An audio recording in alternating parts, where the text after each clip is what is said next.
To be honest, making carbonara at home can be easy if you can get the right ingredients. And sometimes it's how it is, you may have to actually substitute, which is not a problem unless you're making a video on it, of course, then it can be, depending on who's watching.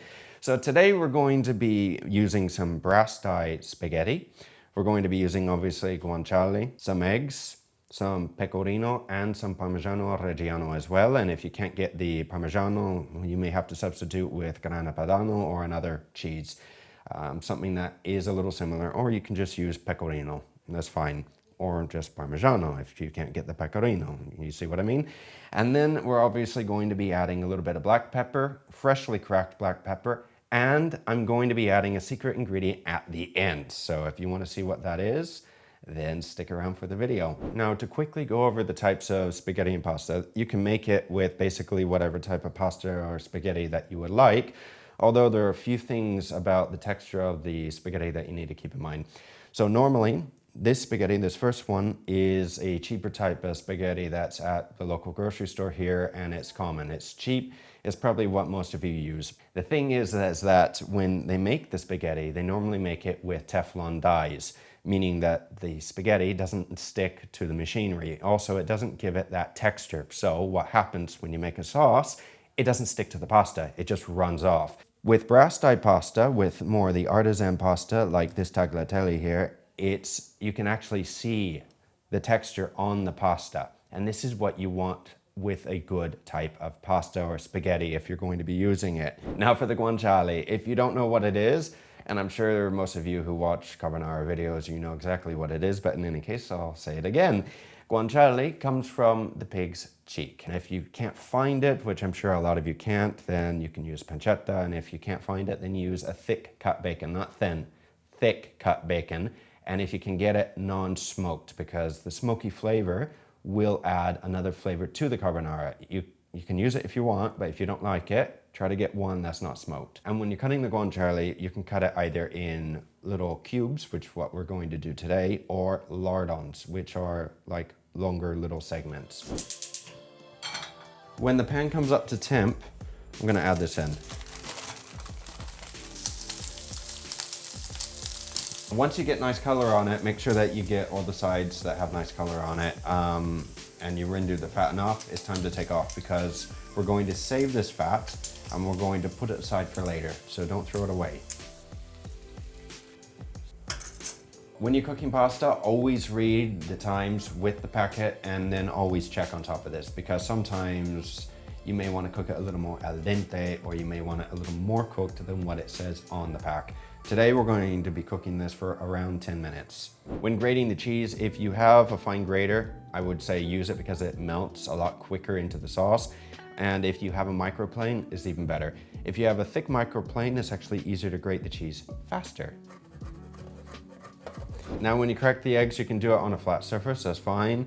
I'll show you a technique that my French chef taught me and he forced me to do all the time. I couldn't do anything else when I was working with him. So, 2 eggs, you crack one against the other and one always breaks. And when the one that hasn't been breaking breaks, you just grab another. It's easy.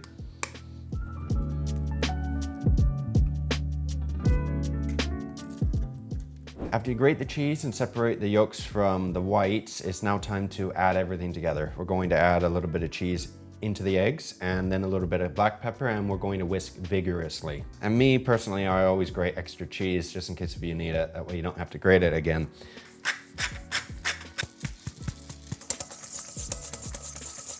You want it more or less until the consistency starts to thicken. More or less like this. You can make it a little thicker if you want, it's okay. Now for the secret ingredient. Now this is a little trick that I learned from a friend. We're going to be using a little bit of Jamie's favorite ingredient, mango chutney.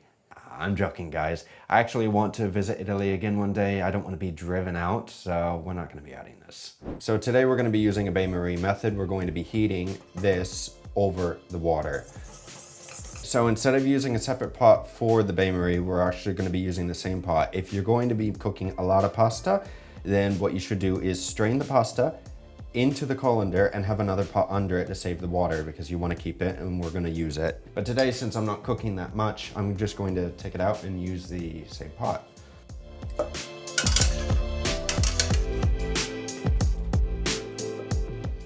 When you add the spaghetti to the mixture, you need to be quick because if it's too hot, you can coagulate the eggs.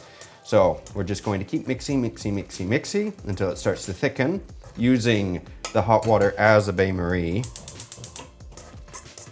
And you always want to have a dry cloth as well to hold the bowl, just in case. And after you have it more or less the right consistency of what you want, we're going to add the guanciale in. We're going to mix this in. And a little bit of the reserved fat to add more flavor. So once you have it at more or less the consistency that you want, a nice creamy consistency like this, yeah, it hasn't scrambled, then you can plate. Now for the real secret ingredient. Today we're going to be using a little black truffle. You can slice it or you can grate it. If it's big and you're gonna grate it, make sure this is sharp, and you may wanna chill these a little bit to make sure they're firm, because otherwise, you know, it won't grate so easily.